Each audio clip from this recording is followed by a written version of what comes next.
Hello, everybody. I'm Louise Eddington, the Cosmic Owl of Cosmic Owl Astrology, and this is my weirdly cosmic podcast for the first eclipse of two as we head into eclipse season.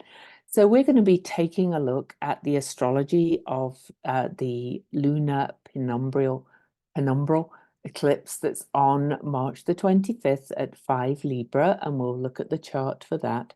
But we are also going to have a look, as usual, at a card and the numbers and the symbols, but also some other thing. I'm going to look at the Saros cycle as well, which is really important with eclipses.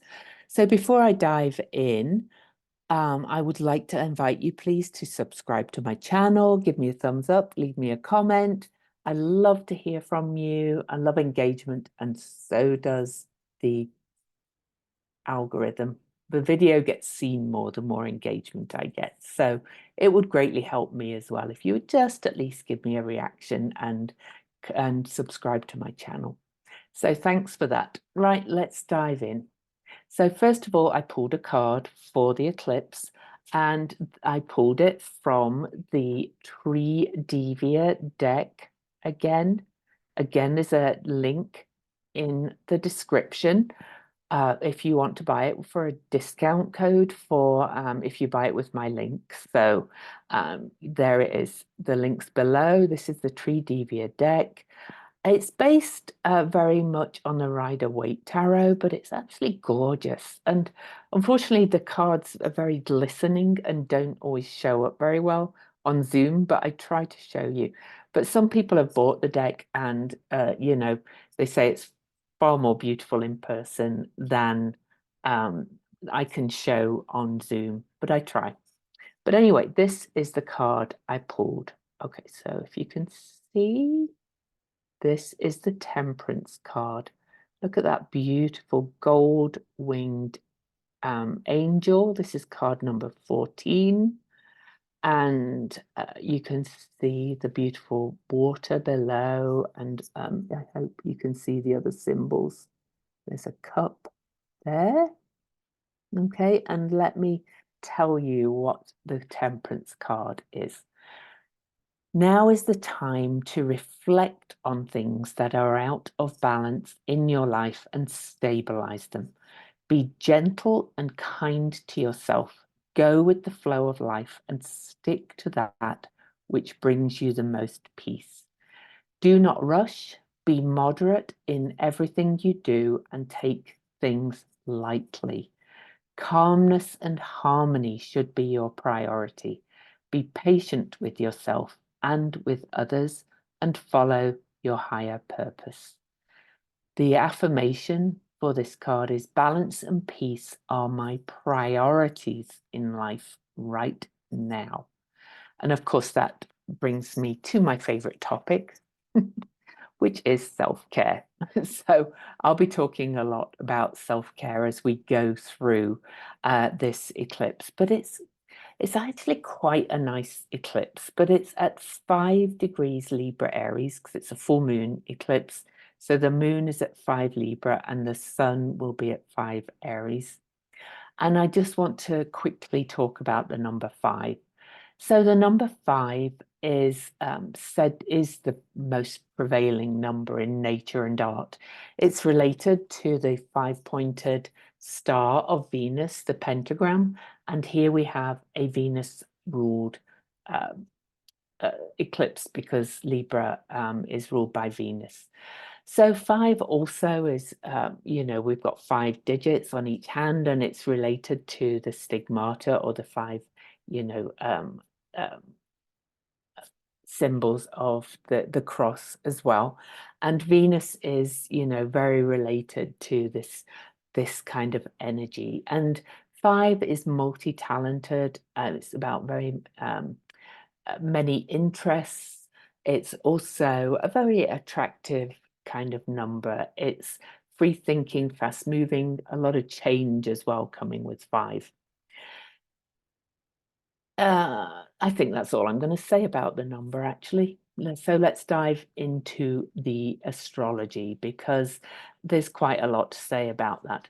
So here's the chart. I'm going to get that up for you, and I'll get the PDF up that I have kind of marked out here.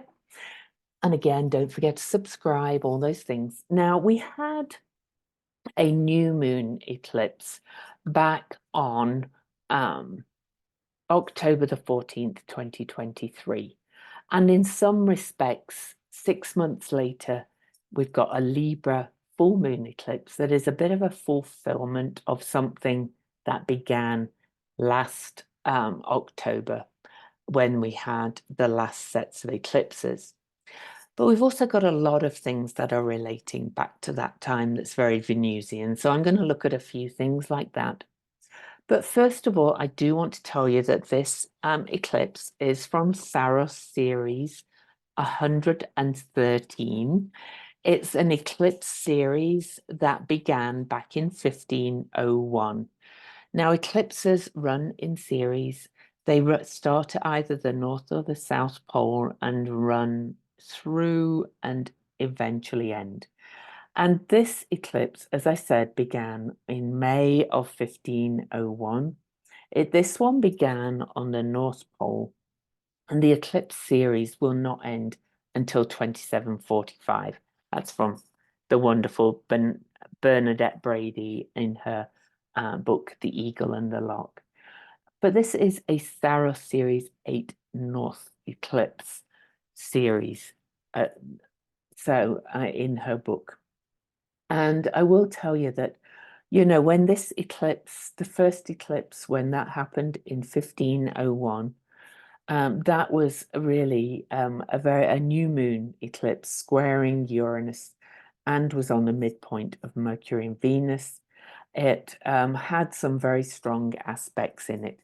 But what she says about this eclipse series is that this characterizations of it, or characters of this, or hallmarks, are inventiveness and flashes of genius are the hallmark of this Saros series. We'll all have individual and intuitive leaps, insights, good ideas, visions, or vivid dreams. This newfound inspiration will pull us away from our social life or relationship, causing strain in the private life with some relationships. And this, of course, will affect you the most if you have energies that are affected by this eclipse. This is a time when we need to be free, but I take that to mean that we need to focus on that self-care, because we are moving to the Aries energy of the I am. We are finding this core self. I see the astrology as a journey, which is why I write daily and try to help you stay and work with the cycles and the rhythms. I've talked about it a lot on my Substack blog and in my videos, that we are in a time of tremendous shift and change. And we've had the Chiron conjunct the North Node. You can see they're still in orb on this eclipse. The North Node is on the Aries end of this eclipse, on the I am end of it. And there's a lot here that's saying, the focus of this is in your own self-actualization, your own self-acceptance, your finding of your core self. And that doesn't mean you kind of ignore your relationships, but we'll come to what that means in a little bit with the symbols. But it is a big message of freedom, innovation, big ideas coming through, or learning a lot about yourself. And a lot of it is a fulfillment of things that began quite a while ago, but particularly during the last lot of eclipses. So kind of what's come up for you over the last 6 or so months. Remember, with eclipses, we feel them coming, and eclipse energies unfold over the coming months. So even though this is a full moon eclipse on March the 25th, 2024 at 3 a.m. almost exactly Eastern time. So that would be 12 midnight, midnight on just a few seconds after midnight Pacific, 1 a.m. for me, 2 p.m. Central, 3 p.m. Eastern, 8 a.m. in the UK. That's universal time. Anywhere else, you'll have to work out the times for yourself. Timeanddate.com is amazing. But really, this is a continuation of learning not to play nice for the sake of things, not to be codependent, not to really kind of, give yourself away for the sake of compromising for others. That doesn't mean you can't ever compromise or be diplomatic, of course. But it just means you are releasing that kind of codependent energy, being reliant on those you are in relationship with, not just love partners, about what they think of you or keep playing nice just to appease, and so on and so forth. This has been a journey we've been on for quite some time because of the nodes being in Libra. And look at this, they're right at the middle degree of Libra now. So we are on a turning point in that way as well. So not only is this a full moon where we're really looking at those relationships, with the sun shining the light over onto the moon, saying, how do you feel about these relationships now? Are all these relationships working? Are there some relationships that you perhaps need to release and let go of? And that's okay, in order for you to be yourself, or at least release attachment to certain relationships. But some relationships may need to be let go of, but also it's to go back to Bernadette Brady's words.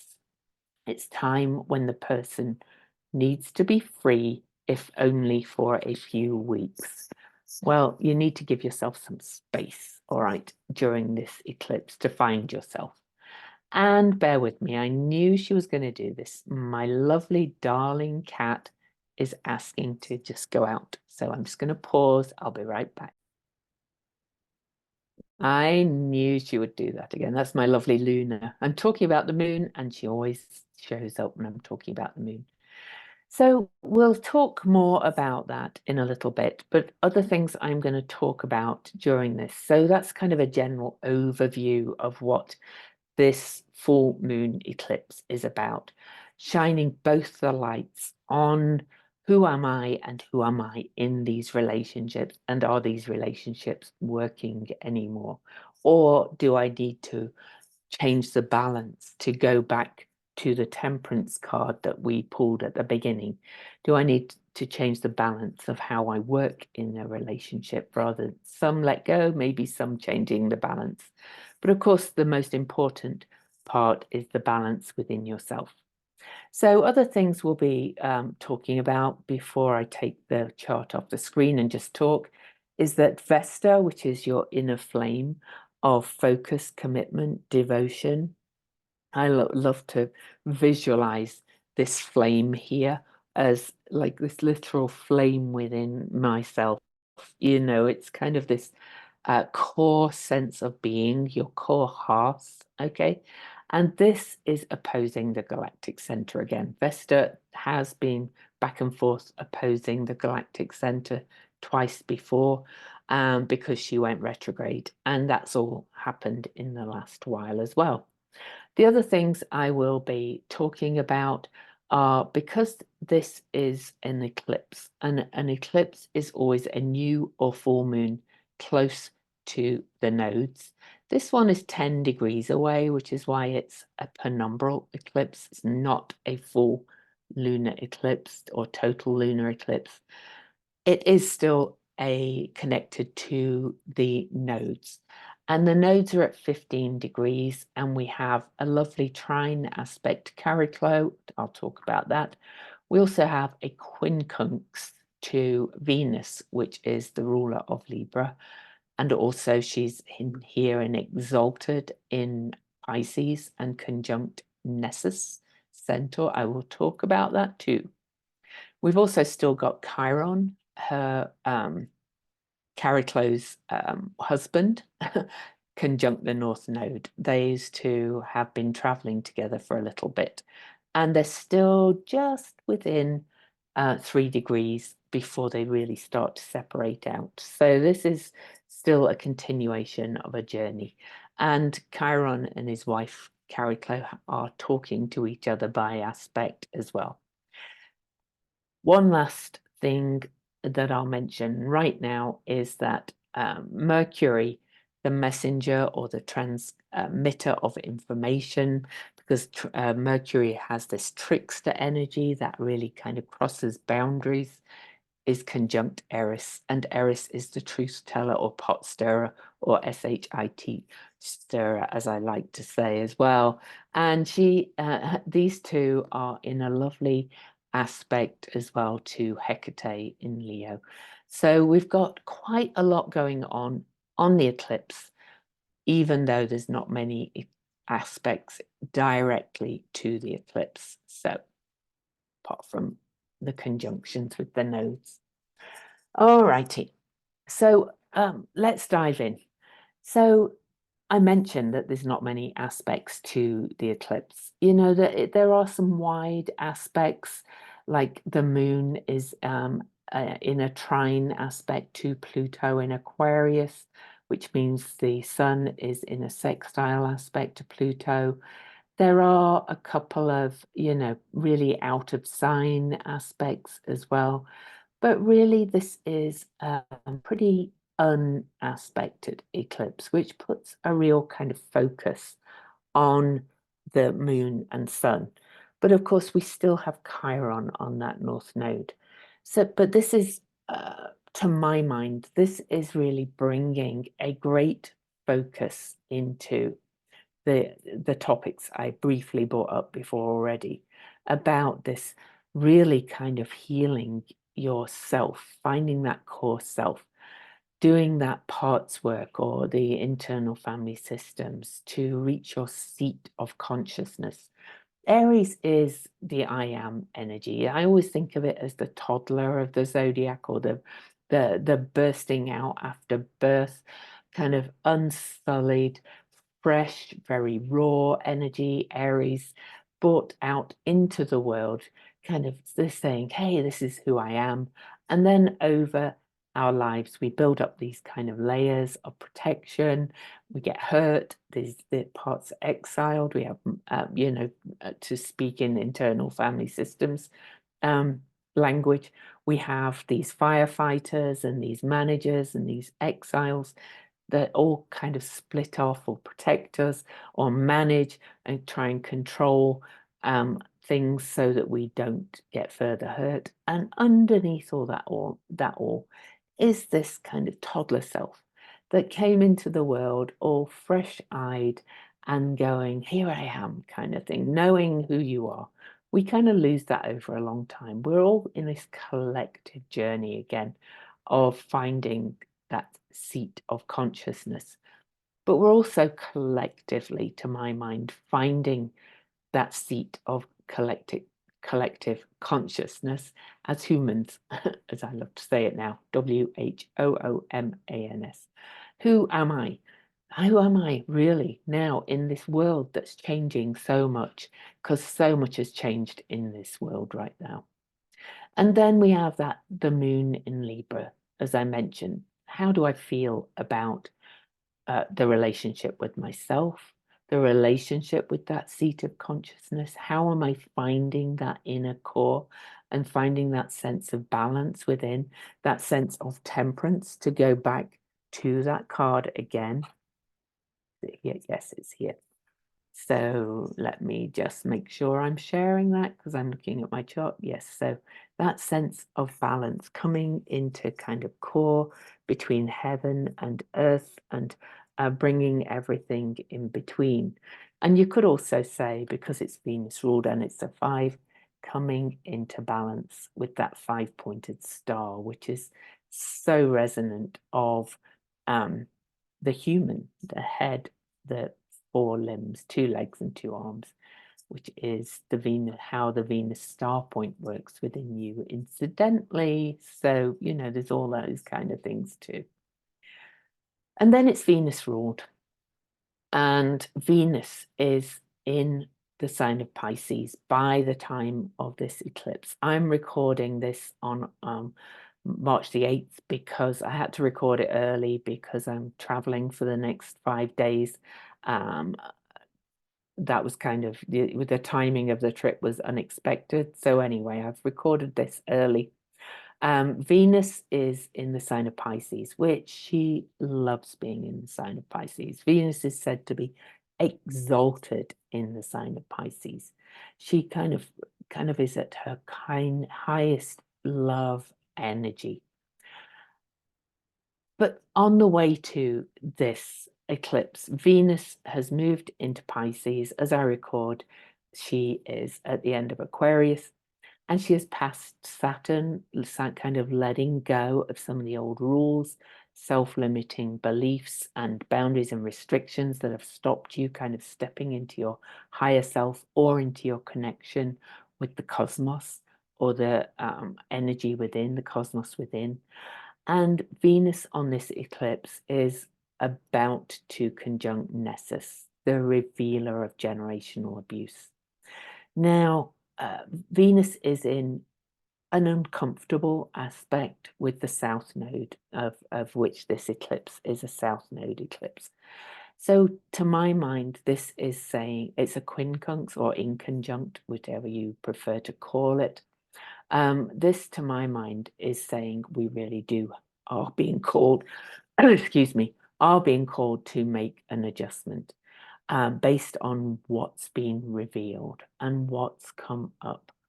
And that brings me to that healing journey again.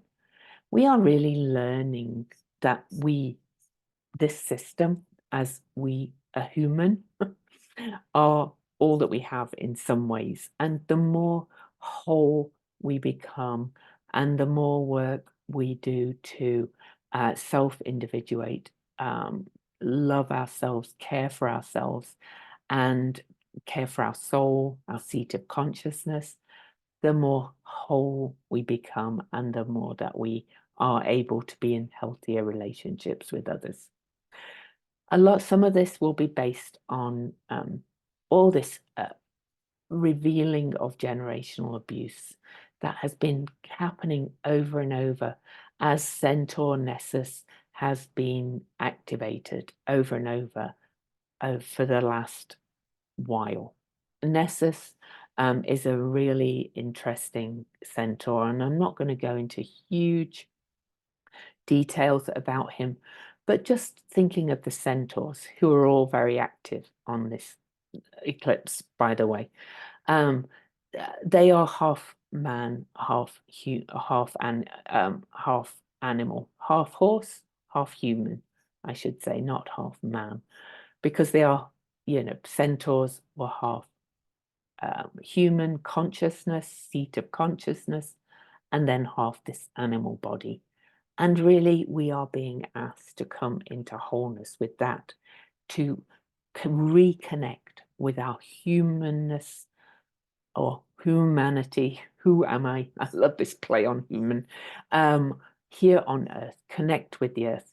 I don't find there's any mistake that I am being drawn as we move into this energy to connect with the earth more and more, or that I'm called to listen to books like I'm listening to Sharon Blackie's If Women Rose Rooted, written very much for women, but I see it more as our human connection with the earth and with acknowledging that we are intimately interconnected with this earth.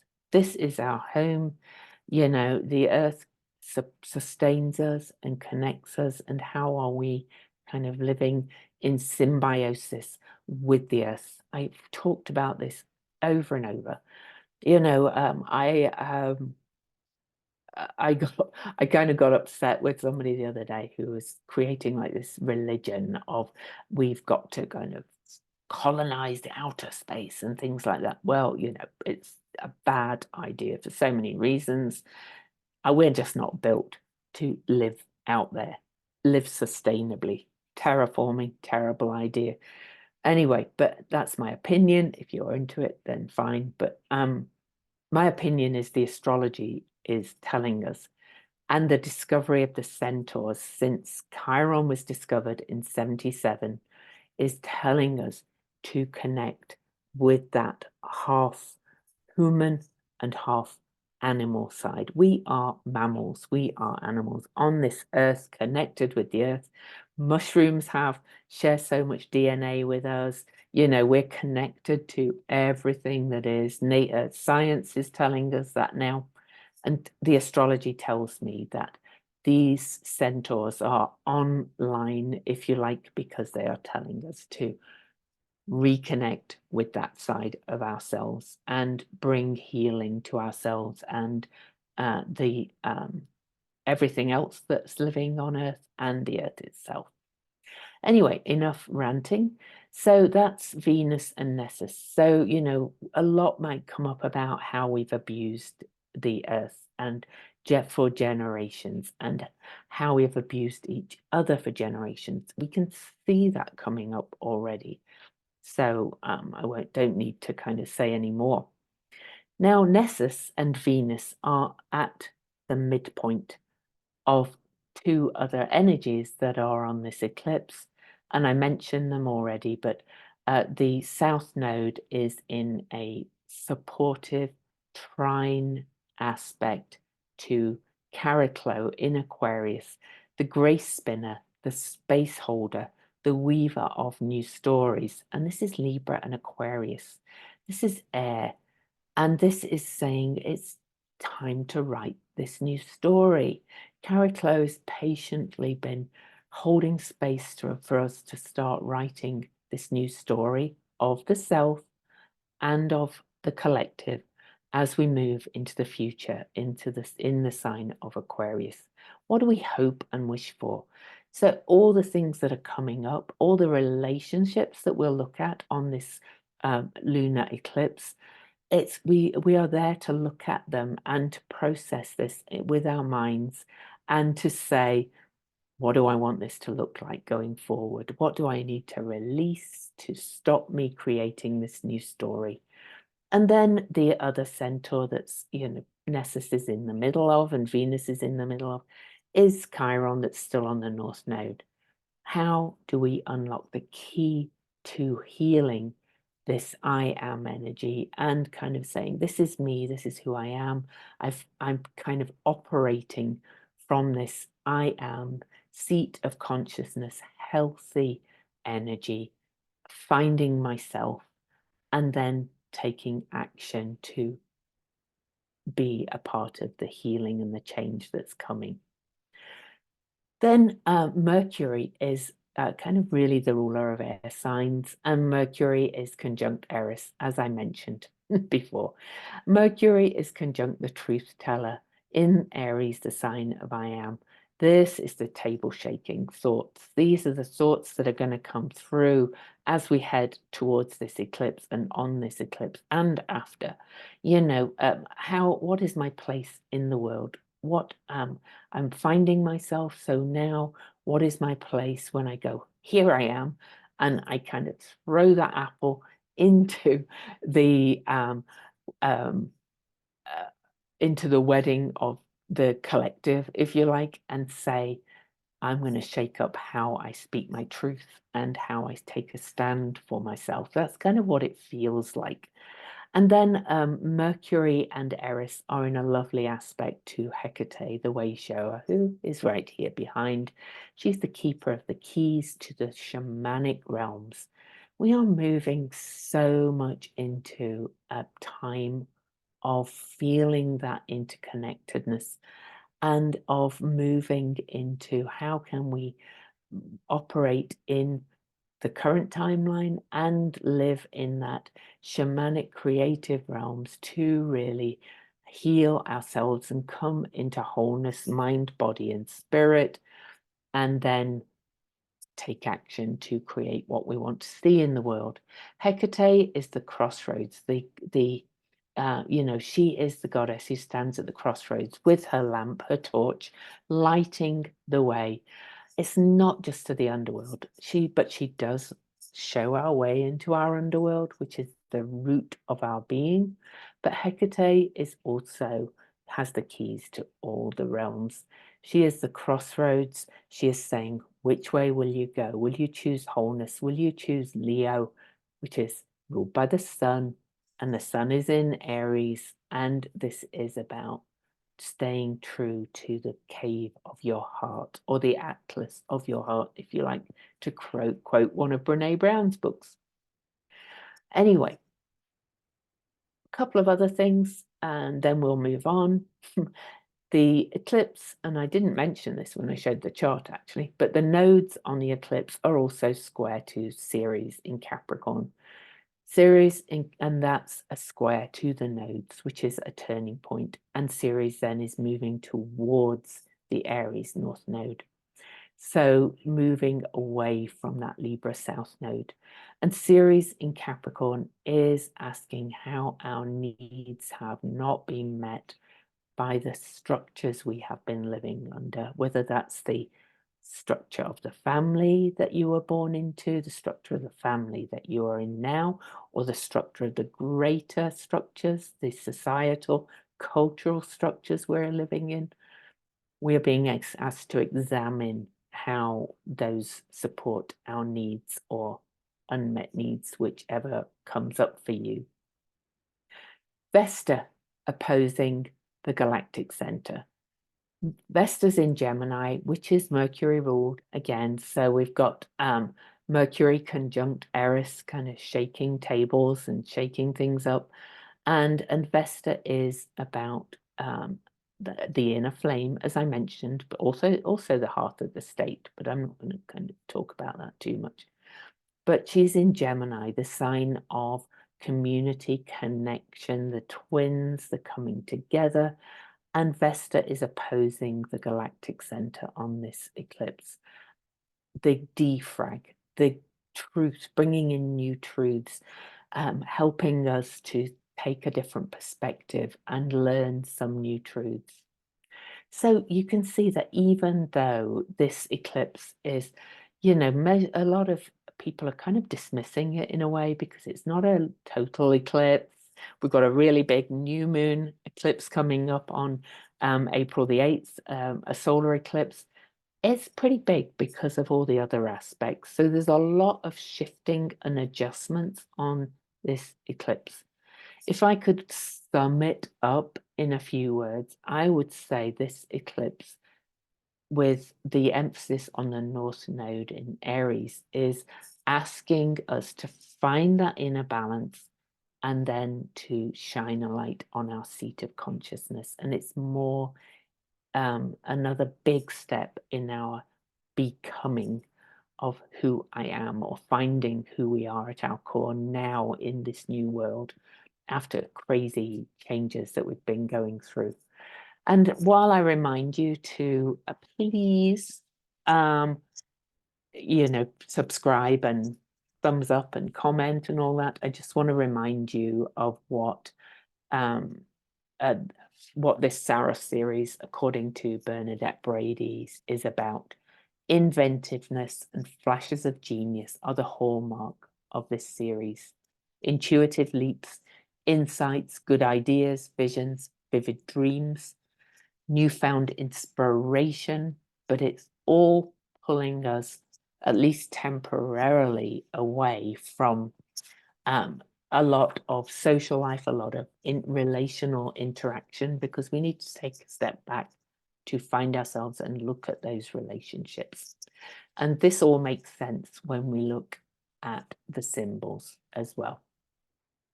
So first, I am going to read the Sabian symbol, and I am reading from Linda Hill's website in this case. She did a really good interpretation of these symbols as well in her book, Linda with a Y, that is.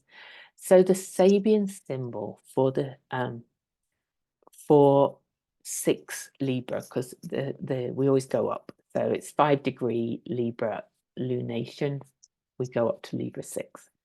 Is a human. It's a man, but I like to say human. A human watches their ideals taking a concrete form before they're in a vision. So I'll read that again. A human watches their ideals. That's very Aquarius, by the way, and we've got those aspects to that. Taking a concrete form before their inner vision. Okay. So she says of this, this symbol is one of the Sabian symbols that speak directly to the idea of the law of attraction, which is Venus is very related to the law of attraction, by the way, because Venus is related to earthly desires, but values relationships. I'm not talking about just saying I want a red bicycle. It's, anyway, so she says that it's related to the idea of the law of attraction. As a person imagines, so does their outer reality take shape and bring to them what they were imagining. In your life, you'll find vivid examples of thoughts becoming things. Other times they may happen without you really realizing it. Ideals are not only brought into the light of reality, but they are put to the test. This shows the ability to be able to visualize your thoughts and feelings, and if possible, to project your creative ideas out into the world. What you think will happen can happen. So she says, there may be some confrontations with your objectives, but she says this is also about meditations and affirmations. She said be very mindful of what you're putting out there in the world, what you say you desire. Okay, it can be related to being writing as well, and publishing and writing your blogs, designs, plans, things like that. I would say, I have a friend who owns a business called Ideal Life Vision, and it's a really good time to write your ideal life vision, but make it really meaty. Make it about what you really emotionally desire in your families, your relationships, your work, how you want to be, how you want to exist. This is not just about like a vision board with like $1 million on it. This is deeper. The caution is being dissatisfied with what was thought to be the ideal, and not being careful what you ask for. Okay, and a tendency sometimes to focus on the negative that might bring in the negative. So that's her caution. So let's go to the other symbols and then we're done, because it's a big eclipse. I want you to have time to process this. So I will provide a link to the on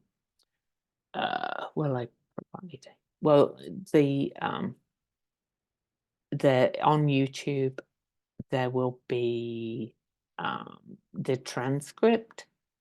I'll see if it's on Spotify as well. But anyway, Libra 6 again, going up. The Omega symbol. These are John Sandbacher's symbols, okay, from his blog. He's the person that actually channeled these symbols. So on Libra 6 is on the Omega symbol is on a long voyage, many icebergs encountered. So, this is saying look out for what's hidden beneath, in my opinion. He says you do not operate by agendas, for you are always aware that everything is changing, and so the path ahead always changes. You sense the feelings of everyone around you, especially the emotional places of blockage and pain, and know how to move with and through those in a smooth, almost invisible manner. You have the potential of getting a tremendous amount of things accomplished, albeit usually slowly and gradually. So to my mind, this is kind of saying, a lot of these icebergs, if you like, could appear as, the things about what other people opinions, thoughts, agendas, needs as you find your core self. Now, the Chandra symbol, last thing, is always a weird one. We've had it a few times over the last year or so, but it's a baby with two sets of teeth. This degree has a great desire to take in nourishment from all its relationships. Its question is always, of what value is this encounter to me? What can I give to it and what can I get from it? It senses the spiritual truth that nothing comes its way that is not for the purpose of furthering its spiritual development. And so it's eager to assimilate experiences, to chew on them, as it were, to get the most nutritional benefit out of them possible. It doesn't like to let go of anything until it understands it, or at least feels it has gotten something of what it needs from it.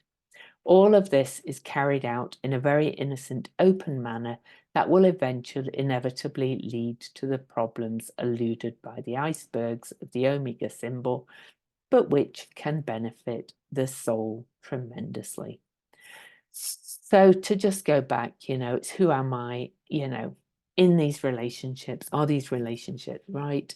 But I do want to say one thing, though.